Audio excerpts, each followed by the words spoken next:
हे गोट्या, चाल चाल इकडी.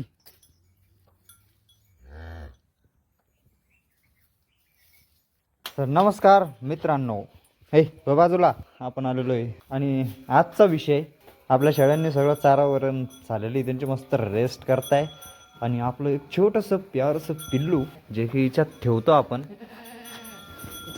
बघू शकता. एकदम छोटंसं आहे ते.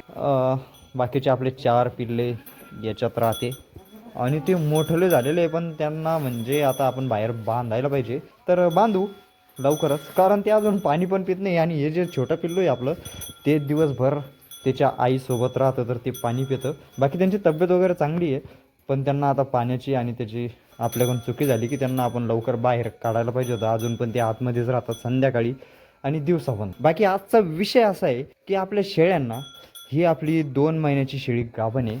बाकीच्या ह्या 4ही पण शेळ्या आपल्या खाली आहे. म्हणजे ती एक गाभडली होती, ही आत्ता जणलेली, हिला 20 एक दिवस झालेले आहे जणून. आणि ह्या ज्यांच्या की यांच्या आई दोन्ही पण ह्या ज्या शेळ्या आहेत, तर यांना झालेलं आहे टोटल समजा अजून 10 दिवसांनी त्यांना 2 महिने होत. तर मला वाटतं आता त्यांना भरायला पाहिजे. साठी आपल्याला बोकड्याची एक व्यवस्था करावी लागणार आहे. नेमके दिवस किती दिवसानंतर शेळ्यांना परत भरवायला पाहिजे हे काही आपल्याला याच्यात ज्ञान नाही आहे. आपल्याला बोकड भेटतोय 8 ते 9 महिन्यात, म्हणजे आता ते पण आपल्याला माहिती नाही आहे की या बोकड्या कोण ह्या राहत्यान की नाही. मी जे करतोय यांना 2 महिन्यात भरवतोय आणि हिला 1.5 महिन्यात. राहत्या की नाही राहत्या, रिझल्ट काय येतो आपण ते नंतर पाहू. ही एक नंतर हिच्यासाठी पण आपण आणू, पण सध्या या 3 शेळ्या आपण भरवण्यासाठी. तर रिझल्ट पाहू नंतर काय येतो आणि कसा येतो.